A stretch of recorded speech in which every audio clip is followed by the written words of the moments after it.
Good morning students. आज हम BA part second year के सेकेंड पेपर ग्रामीण समाजशास्त्र के अंतर्गत स्थानीयकरण के उदाहरणों की चर्चा करेंगे।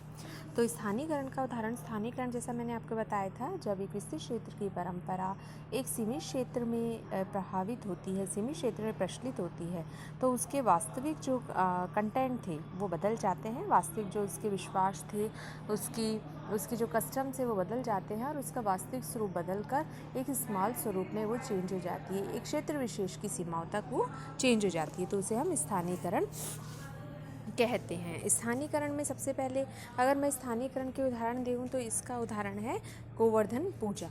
गोवर्धन पूजा जैसा कि गोवर्धन पर्वत जो है, उसके गोवर्धन पर्वत के बारे में, गोवर्धन पर्वत एक बड़े क्षेत्र के की परंपरा थी, क्योंकि गोवर्धन पर्वत पूरे इंडिया में मान्य है, पूरे इंडिया में उसे जाना जाता है।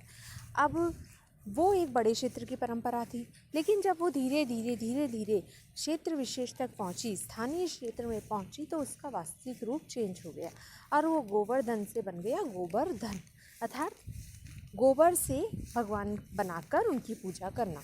तो इस प्रकार हम देखेंगे कि वास्तविक स्वरूप था पर्वत एक गोवर्धन पर्वत के बारे में था, जबकि जो इसका स्थानीय स्वरूप जो चेंज हो गया वो था गोवर्धन, यानी गोबर की पूजा करना। तो इस प्रकार एक बड़े क्षेत्र की परंपरा जब छोटे क्षेत्र की परंपरा में चेंज हो जाती है, तो उसके साथ उसके विश्वास, उसके नियम भी चेंज हो जाते हैं।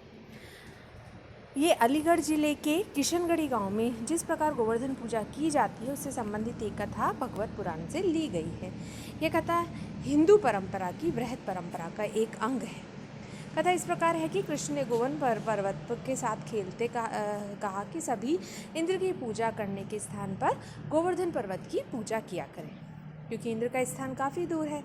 इस पर ग्वालों द्वारा पर्वत की पूजा किए जाने पर इंद्र अत्यधिक क्रोधित हो गए और उन्होंने मूसलाधार बारिश करी।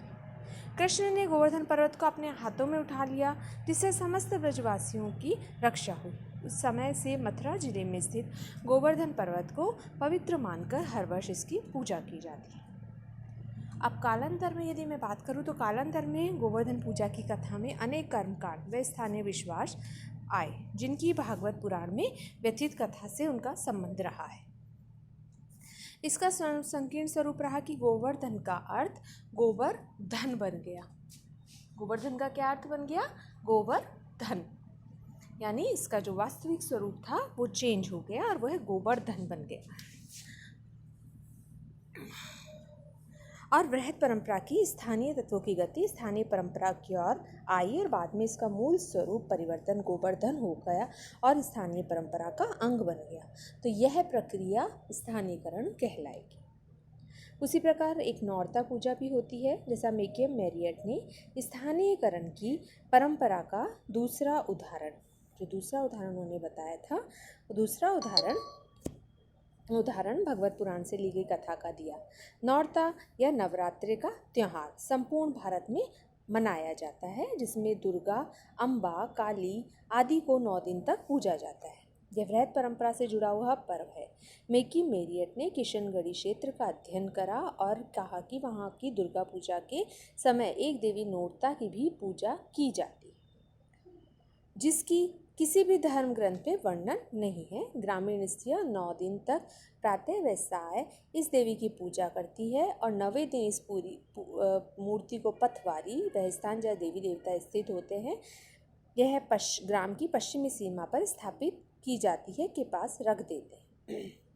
किशनगढ़ी का यह त्यौहार, नौरता का त्यौहार, नव दुर्गा का ही एक स्वरूप है। वास्तव में जो बृहद परंपरा थी उसका स्थानीय रूपांतरण हुआ और एक नवीन रूप माना जाने लगा, जो भाषा संबंध का भ्रम हो सकता है। इसका नौरता एक संकीर्ण रूपांतरण है। हमने दुर्गा देवी द्वारा नवरात्रि पूजा करी और नवरात्रि धीरे धीरे चेंज होकर नौरता बन गया। इन दोनों उदाहरण से स्पष्ट होता है कि स्थानीयकरण की प्रक्रिया द्वारा अनेक छोटे स्थानीय परंपराओं और विश्वासों की उत्पत्ति होती है। इसी प्रकार B.R. चौहान ने भी अपनी पुस्तक ए राजस्थान विलेज में गोवर्धन पर्वत को पूजा को स्थानीयकरण का उदाहरण भिन्न रूप से माना।